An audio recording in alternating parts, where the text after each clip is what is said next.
Right now you can buy property cheaper than it costs to make them. Tulum investments are dead. We're gonna talk about investing in Tulum, Riviera Maya, Mexico, with me, an expert, Sean. A lot of people know him as Caribbean Gringo, influencer in Instagram for the most part, I believe. Correct me if I'm wrong, you'll have the time a little bit to introduce yourself a little bit. Okay. But I know a lot of the content you share has to be with investment internationally, the future of real estate. You just have an important talk at the Nomad Capitalist. But before we go into that, I would love for you to drive because I'm being interviewing you and I want you to drive. So you're focusing on the road and I can strike a little bit more out of your brain. Shouldn't the interviewee be? No. It's your time. It's your time to drive. You'll be okay. Do you know how to drive? Not in Mexico. I do have an insurance, so go ahead. Oh, I'll be okay. So while we're changing seats, don't forget to like and subscribe. And if you need anything about shipping abroad, I'm your guy.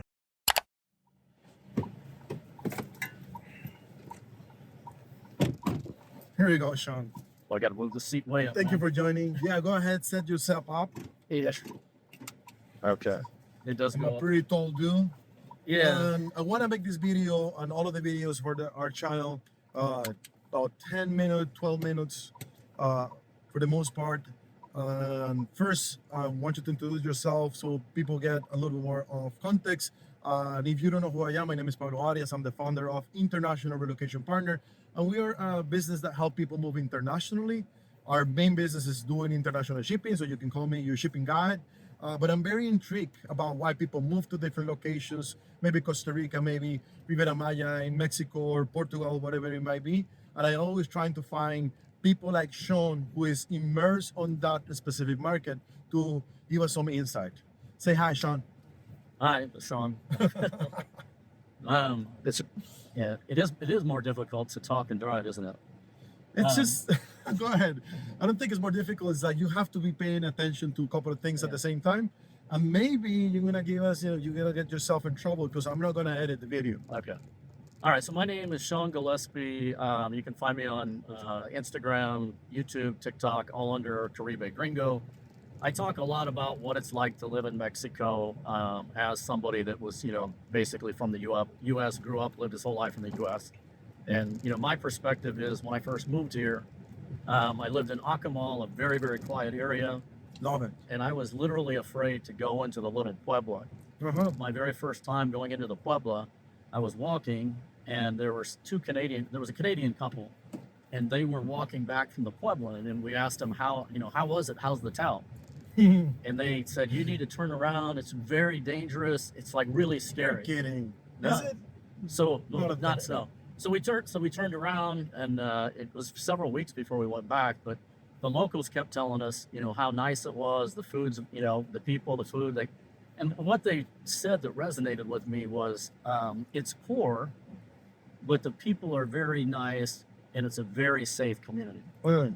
And so with that perspective, I kind of went through with a new set of lenses and then kind of the Pueblo was my second home. It was just a little too slow.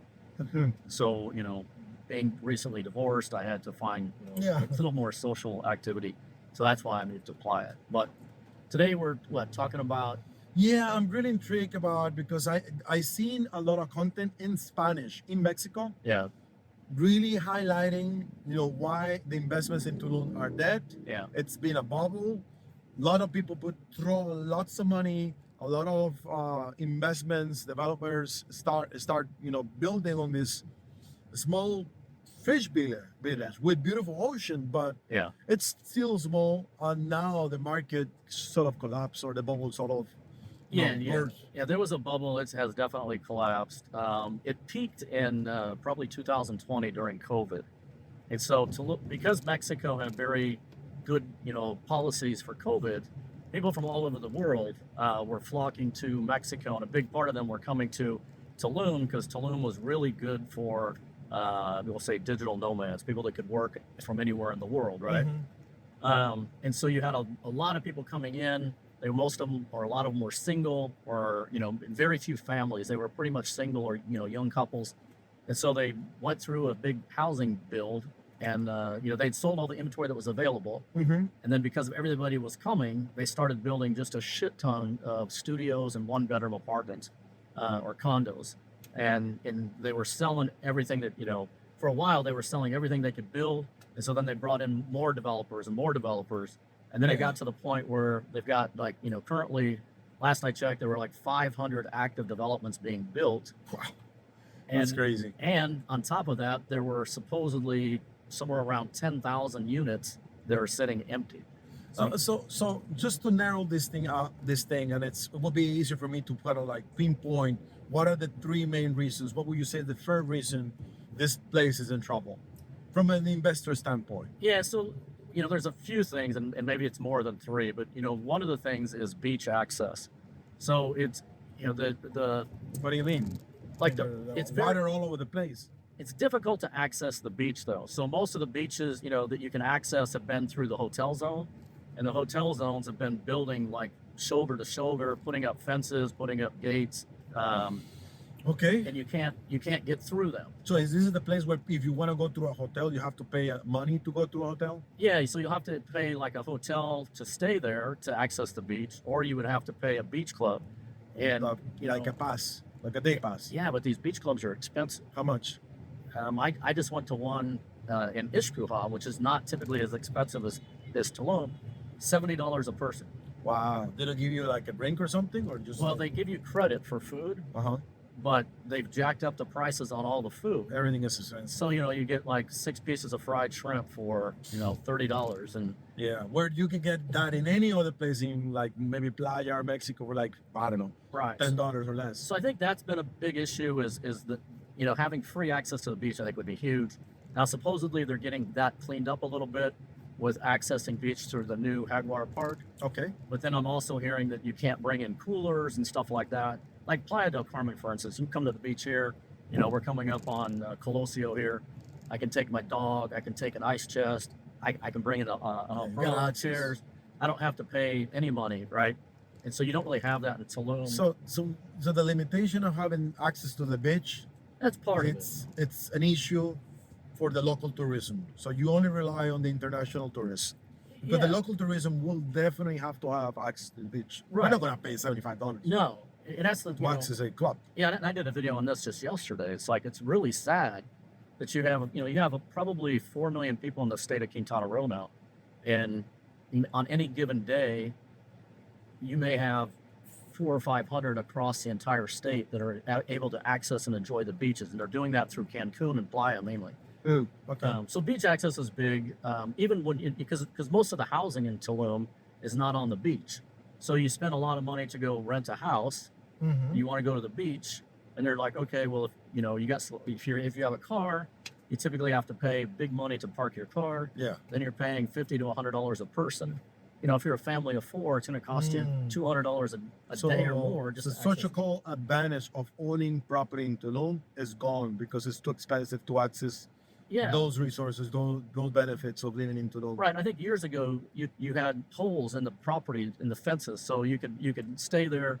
You could drive to the beach or bike to the beach, and you didn't have everything wall to wall. Like if you drive the hotel zone in Tulum, you can't even see the water. No, you would have no idea that there's even an ocean there. By the way, I wanna highlight what will be the opportunity, and at the end we can talk about it. What is the next thing? So no access to the beach is too expensive to enjoy the nature. Yeah, so that's a big deal. I think they're trying to fix that through the park, right? The other thing is the taxis have really gotten a bad reputation. Oh, yeah.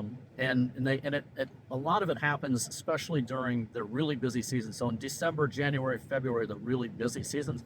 I don't know if people realize. Yeah, this is true. By the way, this is true. I have suffered this my first time in arriving in Cancun. Yeah. Somebody charged me over 2,000 pesos to bring me to Playa del Carmen. That's $100. Yeah. And when you ask around, you can get the same service for $50. For $50 instead of $100. And now there's an app. I'm not sure it's available in Tulum, but it's available in Playa and Cancun. And you can I can go from Playa to Cancun now for like $25. Wow, it's good. Yeah. But so that's a part of the problem. The other part of the problem I think is infrastructure. you almost have to have a 4-wheel drive to get around most places out there. Okay. You lose electricity a lot. It's just been a lot more people coming in, and so the growth has exceeded the infrastructure, so to speak. For those, I'm just going to point this out. For those who may be just, looking for a place to rent for a little season while they're finding their property, while they're maybe because there's a lot of offer, they can rent little long stay for less. Well, right? yeah, you can rent. Yeah, that's the Like if I want to rent 3 months or 6 months or maybe a year, that long-term rental could be maybe more affordable than in Cancun or. absolutely. Yeah. Yeah. Long-term rentals in Tulum right now are very attractive because you have the peak season where, say, a 1-bedroom unit might rent for $100 a night, but that's 3 months out of the year. The other 9 months, they're lucky to get $30 a night. Yeah, that's crazy. So especially if you're willing to go short term from, say, March through, November, Mhm. those months, you could probably rent a 1-bedroom unit in a nice area for probably $500 a month. Yeah, I do think that's an opportunity for that person who's maybe looking to move to this area. You might not want to invest there, Right. Maybe yes or not. I mean, you'll see if you like it. But maybe for you to stay and make that your place to land and get, and then look for Playa, look for Cancun, look for Acumal, look for Puerto Morelos, Yeah. Morelos Port, and an affordable, nice rental unit, Right. potentially with the pool. And if you want to go to one of these VIP beach clubs, you pay the $75. Yeah. Yeah, I think that's a huge opportunity. Amazing. Yeah. Amazing.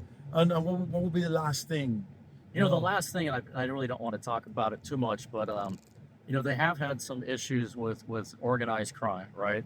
Yeah. I think everybody knows they killed the police chief this year, and I think that has spooked a few people.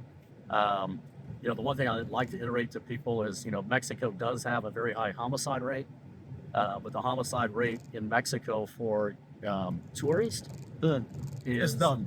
It's All like things. it's like 0.2 per 100,000. So Very little. So with a homicide rate of 0.2 per 100,000, for instance, in the United States, if you live in the United States, the homicide rate in the U.S. typically hovers between 6 and 8 per 100,000. So you're literally like 30 to 40. If you're like from the U.S., you're literally 30 to 40 times more likely to be murdered in the United States than you are in Mexico. And I know that's hard for people to wrap their heads around because the homicide rate in Mexico is like 4 times the rate in the United States. But that's for basically, Yeah, people that wants to get into organized crime and they want to get into, partnerships and making easy money. They have all the odds against them. Sooner or later they're gonna get in trouble. They're gonna get. yeah, and even a lot of the, U.S. citizens and Canadian citizens that you hear about that do get murdered here, again, it's 0.2. It's like 1/30th to 1/40th the homicide rate of the U.S. But probably half of the Americans and Canadians that are murdered here, they were involved in human trafficking or drug trafficking of some kind. Yes. They were getting involved in the cartel's business. No. And So after all these reasons of Tulum investments are dead or are having a challenge on this system, what is the opportunity? How do you see the things coming in the next 3 to 5 years? well, for me, the opportunity is a lot of these things look to be getting fixed, right? Sargasso was another issue that impacts the entire state of Quintana. And the federal government has a big program to address the Sargasso. Yeah, you know what I read? I did some research. They, in between the government and the private hotels and it's like the private sector and the government, Yeah. they budget around $10 million on cleaning the entire Quintana Roo Yeah. from all of this, from Cancun to Tulum to all of these areas. It's a big investment. They're cleaning, they're doing their work. Yeah, and it looks like there's some technology coming out where they can grab the Sargasso out while it's out to sea before it starts to decompose, and then use it either in some kind of fertilizer or something. Bricks. I see that they make it in bricks in Belize. Yeah, so I think that's going to be they're already doing that. Yes. Yeah. So they need to do something similar to that. So the opportunity, in my opinion, is you get the crime under control, which I think will happen naturally as the cartels get more, used to working with each other and get their areas, further identified and all that, like they do in the rest of Mexico. I think that will help, and that will just come naturally. And then, the infrastructure, I know they're working heavily on the infrastructure. They're giving beach access through the park, but I still think they need more beach access. I just did a video where I would suggest they do easements through all of these hotels in the hotel zone that would allow people to, pass through them. Sure. They don't get to use their services, but the beaches are public, so let Yeah. the people pass through. In countries like Costa Rica, they make that a law. Yeah. If you're building a hotel, in front of the ocean, you must have access to the public. Yes. And some like big brands like Four Seasons, Yeah. they even have a minivan to pick you out outside and take you inside. And Yeah. it's just they have to do it to comply with the local regulation. Yeah, and so that's an opportunity, and I know the federal government has just announced that they've set up like a board to look at how they can improve tourism in Tulum. So I think that's going to happen. I think that's a big opportunity, not only for people coming here, but also for the locals. And I think doing that will make the locals that live here so much happier. I think it'll have all kinds of benefits. Do you think somebody can buy now for cheap and actually make their money's worth in the future? Yeah. So the other thing with Tulum is because all these things, the infrastructure should be getting fixed, the beach access should get being fixed, the crime issues will completely settle down, and the other so with that they're getting Sargasso under control. So Tulum has arguably the prettiest beaches in the world. It's beautiful. Yeah, it's one of the most beautiful places in the world. So Tulum is always going to be a popular place. Tulum has a very unique vibe to it, kind of a bohemian type vibe. So right now you can buy property cheaper than than it costs to make them. Oh, So for people from the U.S., you can it costs roughly 120, say 100 to 150 a square foot to build property here. You can now buy property in Tulum for less than that. I know one woman in particular. She has a number of properties. She bought them, in pre-sale, 4 or 5 years ago. She has them marked down 30% below what she paid. that's crazy. Plus, she's paying big, commissions to the real estate agents, and then she had to furnish each of those units. So there is a lot of opportunity like that if somebody wants to get in and in the next 3 to 5 years it's make a big spread. Yeah, because in the next 3 to 5 years, these things are going to get under control, and prices in Tulum are going to skyrocket. They're not making any more, beautiful beaches like this. And then the property in Tulum that's most valuable, I think, is the property between the ocean and the highway 307, Mm-hmm. and then it'd be the property south of Jaguar Park and then north of Cian Khan. So you kind of have like a rectangular area of property there that's close to the beach, with a good beach, at least access to get to the hotel zone. And, once that's gone, Yeah, it's gone. it's gone. And so, that's the property that you want to focus on. And that's the stuff that's going to really get valuable. But in the short term, you buy something there, you're not going to be able to get a lot of money. Huh. I know a lot of people that have 1-bedroom studios. You have to just buy it and rent it for low and wait. Yeah, I mean, you could probably, buy something, if you were able to, and you can't really finance here anyway, but, Americans can finance if they're buying something over about $350,000. But other than that, there's not a lot of good financing options. But, you could pick up a 1-bedroom unit, pretty good size for probably $100,000 to $150,000, or maybe even less, right? It's definitely a buyer's market, but you might only be able to rent it for $500 or $600. Yeah. That'll help pay a lot of your maintenance type cost, and then eventually that property, should be worth, $300,000-$400,000. Yeah. So it's a buy and hold situation. I am seeing people that are buying these big, 4, 5, 6 bedroom homes that are just freaking amazing. $1 million, $2, $3 million properties out in the middle of the jungle on dirt roads. They're bringing in sometimes 20, 30%, not 30, but 50, we'll say 15, 20% every year in return on that investment. But those investments are few and far between, and they have to be managed by a really good management company, and you have to have concierge services in there, which would include cooks, tourism drivers, stuff like that. So Well, that's amazing, Sean. We're up for time. Super interesting information. If you guys want to have, reach out to Sean. I'm putting his information, his Instagram, in the description below. And if you like this big video, like it and share it. And if you have your experiences by investing abroad, living in Mexico, living in Maya, I'd love to hear that. I'd love to see that in the comments below. Thank you.